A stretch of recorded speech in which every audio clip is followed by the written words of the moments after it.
These might be the best football boots that you can pick up for €100, $100.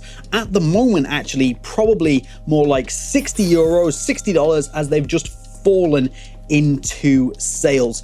These, for me, I have used these way more than I have used the ultimate top end model, and this is a first tier takedown.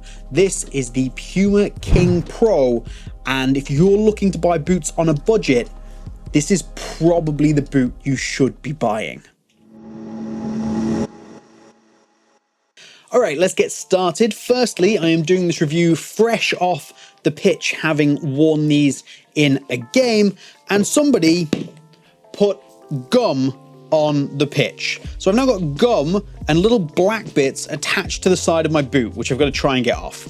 So we won't be looking at this boot because that's kind of gross. We'll use this boot instead.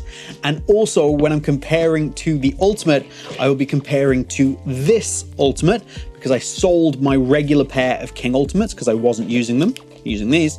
But I do have these King Ultimates, which are the HG variation, which does have a floating tongue. So if you're wondering why these look a little bit weird, that's why. Anyway, let's get into the upper, which is, in my opinion, what Puma should have done with the King Ultimate. So what you have here is this slightly more padded, cushioned, pillowed effect, especially through this forefoot of the boot here, where they've added the stitching and they've added additional padding underneath the upper. So it's still K-Better, it's still the same material, slightly different, it's not quite as premium, but if have done this on the Ultimate, so use this level of quality with this kind of design, I think it would have made the Ultimate just so much more appealing to people just by going back to that classic leather styling rather than anything else, and using the floating tongue as opposed to the one-piece upper we get on the regular King Ultimate. I really like this. Now, the touch we'll get into in a minute, but of course all of this padding and etc. is going to affect that. You've got these ribs that run through the midfoot of the boot here, which I'll be honest, I've forgotten the name of. Probably grip control something. Thanks Puma for consistently using the same names for everything. And I just think it is a nice looking boot.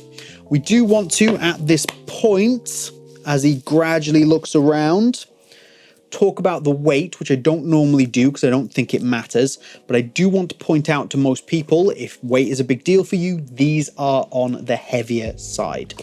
Okay, scales located, and now this isn't a completely fair comparison because this is of course the HG slightly different variation, but anyway, they come in at 202 grams, and I was right, it's the Grip Control 3D.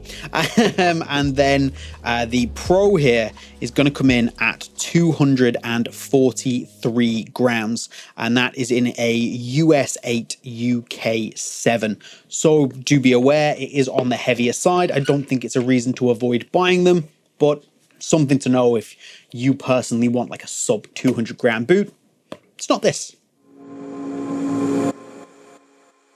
All right, so the touch. First thing to note is that it does take a couple of sessions to really break this in to be nice and soft. It might feel a little thicker or a little, I suppose, stiffer out of the box. So give it a couple of sessions and really start to break in that K-Better.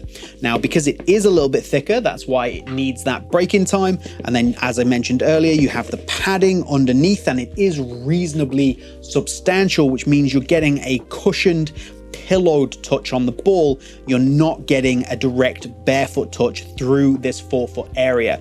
However, in the midfoot, you do have this Grip Control 3D, which is actually pretty solid and gives you a nice amount of feedback through this midfoot area. So it is two quite different touches on the ball, but I think they work quite nicely together. I enjoy having that solid touch through the middle, and then this cushioned pillowed effect through the forefoot of the boot.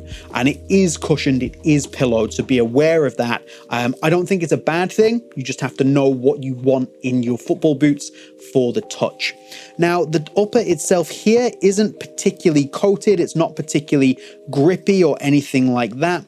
I haven't found it to be too slick, but do be aware you've got no additional or extra help through this kind of area here in terms of any grip elements.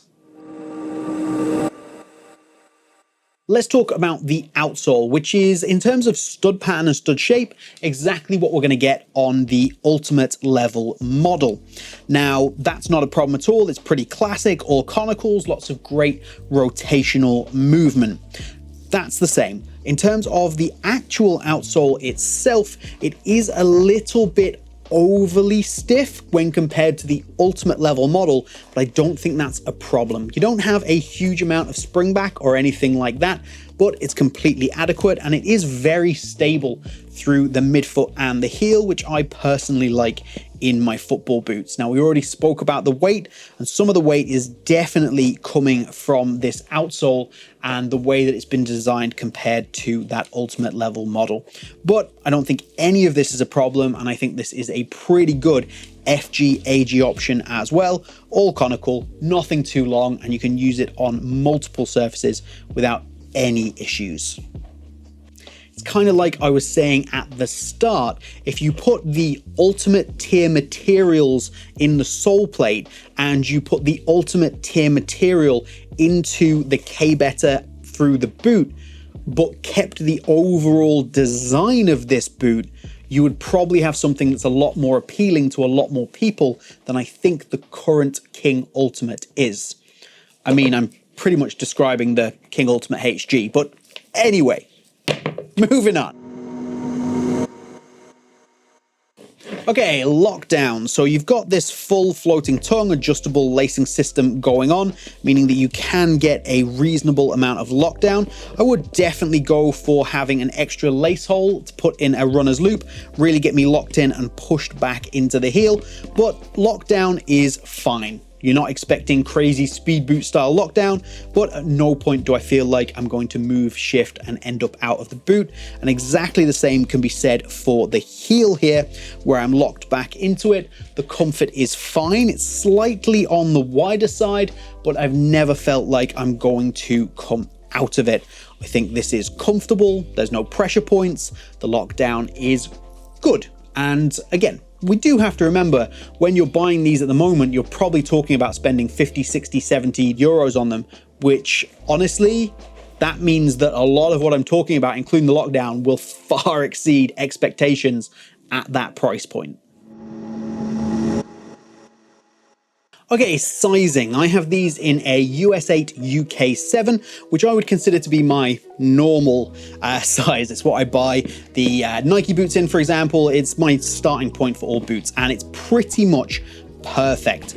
We do have to consider that it does have a pretty low toe box. The volume is fairly low. However, also bear in mind that I have the women's fit boot here rather than the men's fit, so the shape will be slightly different from one to the other, particularly through the heel and through the arch. So overall, my advice would be to go for your normal size, unless you want a little bit of extra room or you're particularly worried about this low volume toe box. You have like maybe a high volume through the toe of your foot, then go for half a size up. I really don't think that's going to make a huge difference to performance, and you'll get a more comfortable fit. That's also probably a good idea for people who have wider feet. Now, there is plenty of width through here. If you have a wide foot, you've got all this lacing, you can really stretch out the boot and get a very wide foot in here.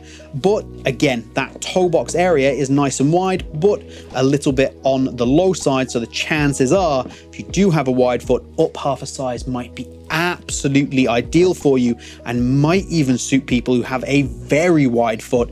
And these could be a really fantastic way to go on a budget for a wider foot. So for me, I quite simply prefer these to the regular King Ultimate. I think that while not every single element is nicer or more premium, after a couple of sessions, a little bit of time with them, and a little bit of break-in, you can actually end up with an incredible boot for what is at the moment a really affordable price. Now, they're not my absolute favorite variation of the King. That would be the Ultimate HG. So if you want to check out a review of that, get subscribed to the channel. It is upcoming. And if you want to check out my actual King Ultimate review, the regular version, you want to click this video right here.